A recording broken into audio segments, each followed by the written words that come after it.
so I've never done this type of video before. I am used to a sensitivity around 800 EDPI, which for most of you should be 400 DPI with in-game sense of 2. But what if I could perform just as good and still use a very high sensitivity? The perks are obvious. Less hand movement, which means shaving off some time, you need less space on your desk, and for someone who likes to look at everything at once, it's paradise. So I went to prosettings.net, looked at the players with highest EDPI, and a familiar name came through. Almost everyone knows who Voxic is, and he's well known for using a very high sense, so this would be the role model for this video.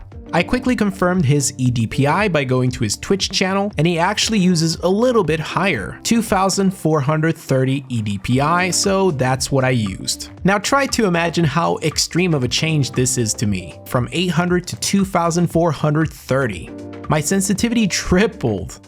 I knew this experiment would affect my performance and also my ego, but I did it for science. During this time, I ended up playing Deathmatch, Surf, B-Hop, KZ, and retakes. I didn't feel comfortable playing competitively, especially where teammates rely on me to win. I mostly played retakes because it's fast and it's got a few competitive similarities. So, was I able to return to my original form after 10 days? Let's go through my progress. I made a personal rating system from 1 to 5 based on strafing and movement, micro adjustments, and tracking. 5 being my absolute peak where I'm flawless, and 1 being my ultimate silver moments. On an average day with 800 EDPI, this would be my lowest to highest. Now that we know my original form, it's time to look at my day-to-day progress with very high sensitivity. Let's start with day 1, which turned out not as bad as I expected. While I was pretty much relearning my aim all over again, it was only the first 10 minutes that made me look like a total noob. Once that ended, I was doing a little better than a noob, but not enough to even have a good score,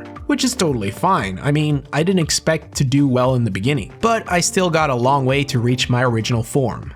Day 2 was me focusing a lot on crosshair placement. This meant that I was getting more kills since I relied less on micro adjustments and more on memory and map knowledge. I managed to land a few clean shots, but for the entire day, my peak ratings never improved. Day 3 was a mental struggle. I was getting wrecked on retakes all the time. Knowing that I was playing with a handicap and losing to people with less experience made me question if this was really worth the time. But I decided not to give up and focused on KZ, Surf, and B-Hop, where I ended up noticing that I was getting better with strafes and movement. So I bumped it up from 2 to 3. With day 4, I had a little less shaking going on while spraying with rifles. It was easier to control my recoil, but it wasn't a game changer. I definitely noticed micro adjustments being more accurate in some cases, but my worst was still down at 1. The gap in the range had increased.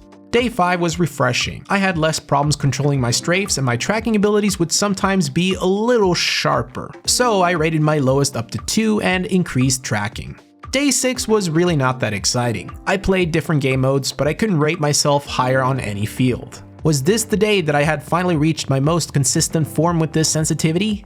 The next day proved me wrong, when I controlled my strafes even better than the previous days, and I was making smoother turns. I was still, however, struggling with shaky aim, micro adjustments, and tracking, so only strafes and movement turned out to be a little better. But sadly, here's where my progress ended. I simply couldn't see myself getting better at anything after day 7.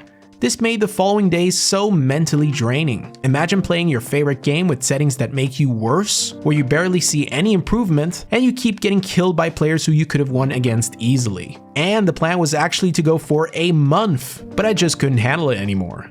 I had to stop earlier to avoid hating the game. So, over these past days, I experienced struggle, and nowhere did I feel like I was getting close to my original form. If I had kept using my very high sensitivity for 30 days instead of 10, would I still be able to regain it? Highly unlikely. I struggled way too much with micro adjustments and tracking that I don't think it would have made a strong difference. Even a simple thing as killing bots after 10 days was still harder to do than on my lower sensitivity after I changed it for like 10 minutes. What I did like with very high sensitivity, however, was the sense of freedom when moving around. I barely used my arm. I used my wrist for like 99% of the time, and it was a nice feel. This also made KZ, Surf, and B-Hop very enjoyable. Voxic is an opper, and I think I see the appeal of using a high sense with an op. It certainly allowed for some cool clips, and scoped in just feels nice.